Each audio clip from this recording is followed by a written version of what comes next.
Okay guys, Christmas is coming up. As you can see, I've got Santa with me. And what I'm going to do, I've got quite a collection of whiskey, or a few bottles of whiskey. And I've decided for this Christmas, I'm going to make some fruit infused whiskey liqueurs.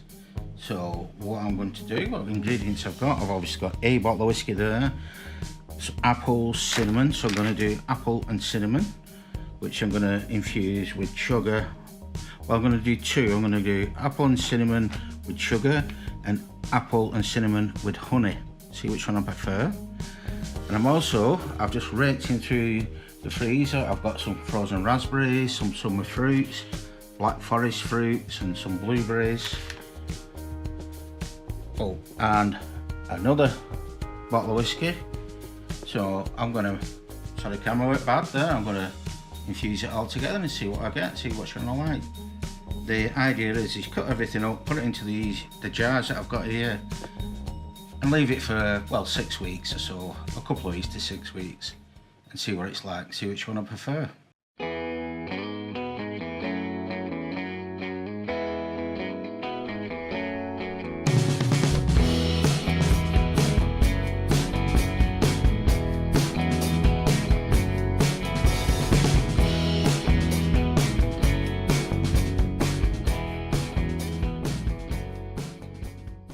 So let's get chopping. Okay guys, I'm going to use Granny Smith's apples. Now there's no need to peel and core them, you just cut them up, and the smaller you cut them up, the more that they'll infuse over a short period of time. So I'm just going to cut these up into small chunks and put them into the jars.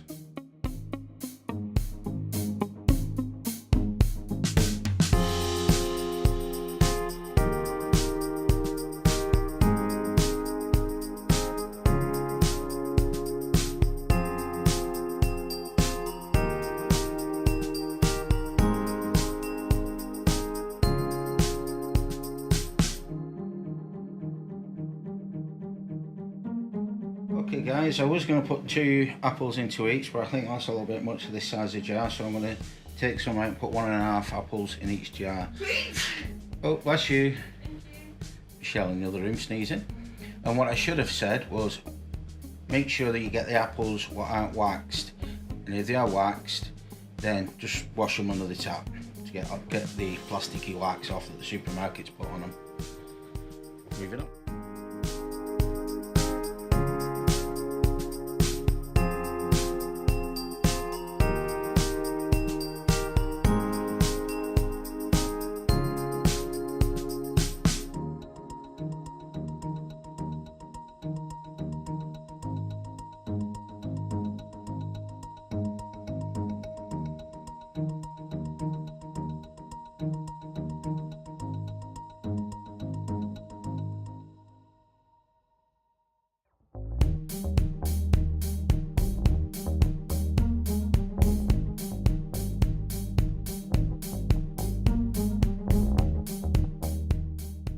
Okay guys, what I'm doing, I'm using the whiskey I've got in my cupboard.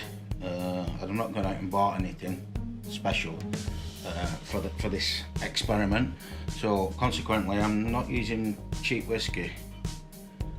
I'm using a whiskey that I can't pronounce, Cardew or whatever, Gold Reserve. We'll see, that is going to be my apple and cinnamon one.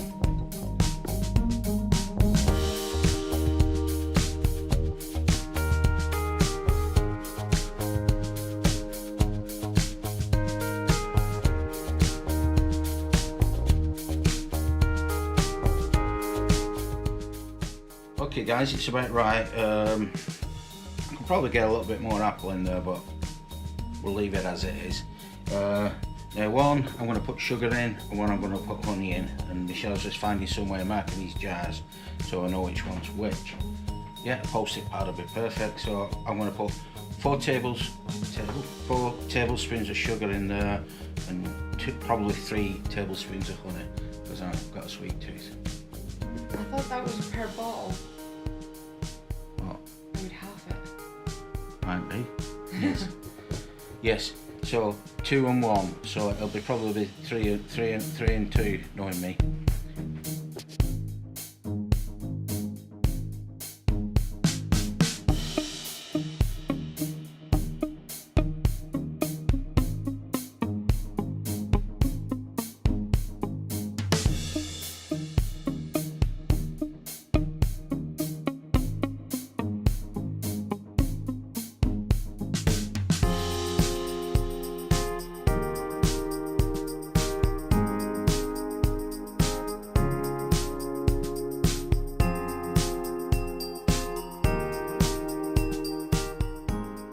Okay guys, so that is going to be my experiment to see what that fusion tastes like. I'm going to obviously I got this off the internet and it says it'll be ready in 1 to 2 weeks, but I'm going to leave it right up to Christmas, so I'm going to give them 4 weeks. See the taste, but it also said leave it in longer if you want stronger taste, so we'll see what it's like in 2 weeks.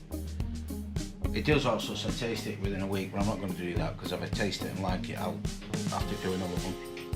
Moving on.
Okay guys, what I've done now, then I've done a blueberry and raspberry one with honey, and a summer fruits which has got strawberries, blackberries, cranberries in. I think they were cranberries. That's what they look like anyway.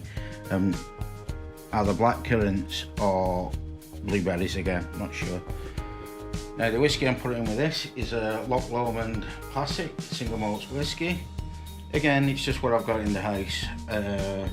I only have single malt whiskey in the house, not because I'm any kind of whiskey snob, it's just that I drink single malt whiskey and I've got no blended in the house. I'd use either, I don't think it matters. Because let's face it, a blended whiskey is just more than one single malt whiskey anyway. I know people have the choice, the preference even. Anyway, let's get this one infusing.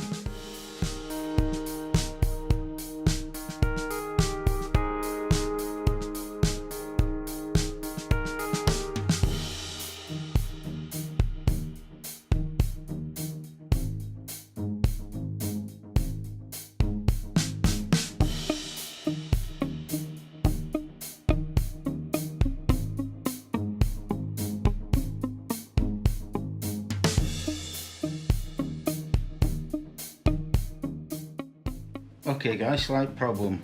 Them 2 last jars I've just done, I went out fully watertight. But I'm not too concerned about that because there's not much alcohol in there. You're not gonna do anything wrong with the fruit. And this time I've still got a little bit left for the chef. But I'm not going to drink that now because it's Sunday and I need to go to work tomorrow. So I shall leave that. So what we do now is we take these and we find a dark place and we store them in a dark place, and every day go and turn them to absorb, to get the sugars to absorb. That's what I shall do. I won't put them in a cupboard over there. Move it on.